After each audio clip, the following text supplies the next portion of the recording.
So what does Lord of the Harvest mean to you, Sis Madge? Lord of the Harvest Ministries. It's interesting you ask, because as someone who's grown up in the church and been a member of the church more recently in my life, one of the things that I've always considered when joining a church is, what is the name of the church and what's the meaning behind the name? Okay. So Lord of the Harvest Ministries for me basically is about the Great Commission that God has placed on everybody's life, which is to go out and preach the gospel and to win souls.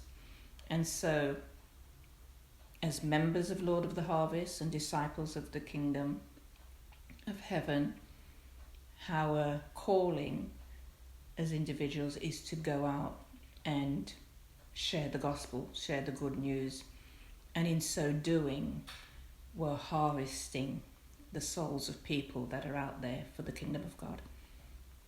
And so that's what Lord of the Harvest means to me by way of a name and an organisation as church as we know it.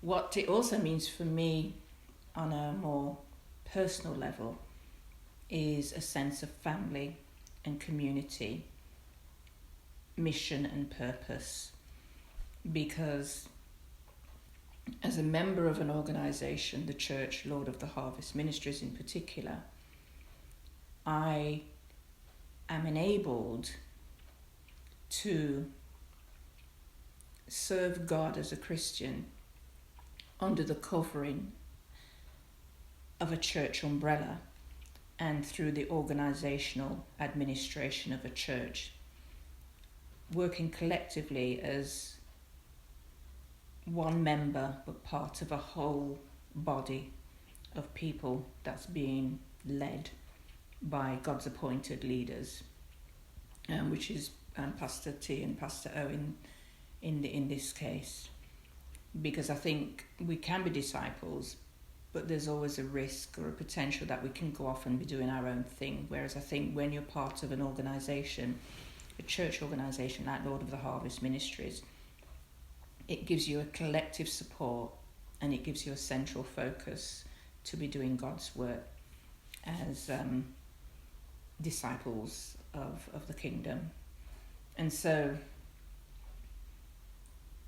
I've always looked to be part of a church body, church community as I've travelled around.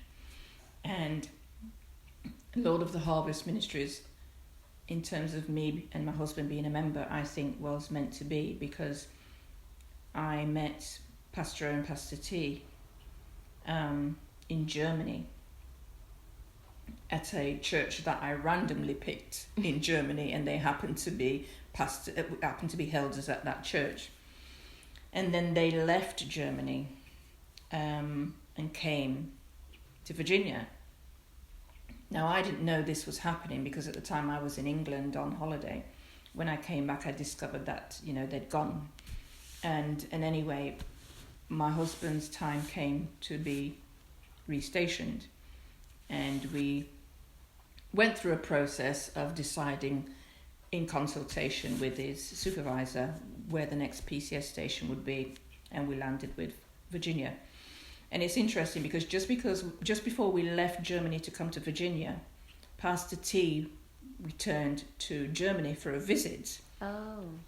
And it was on his return that we met, and he was talking about the calling on his life to establish a church plant here in Virginia. And so we made a reconnection in Germany, which then continued. Because then when I came to Virginia with my husband, for a while we weren't a member of any churches. And I remember Pastor T reaching out and saying, hey, we're having service at our home on such and such a day. Would you like to join us? And I thought, yeah, great. We hadn't got settled yet. We hadn't found a church home elsewhere. Pastor T and Pastor O were people that we'd already met and known and were familiar with, and they were planting a church here in Virginia. So we we went along to the first house meeting. And that's really where it began in terms of our membership of being Lord of the Harvest Ministry.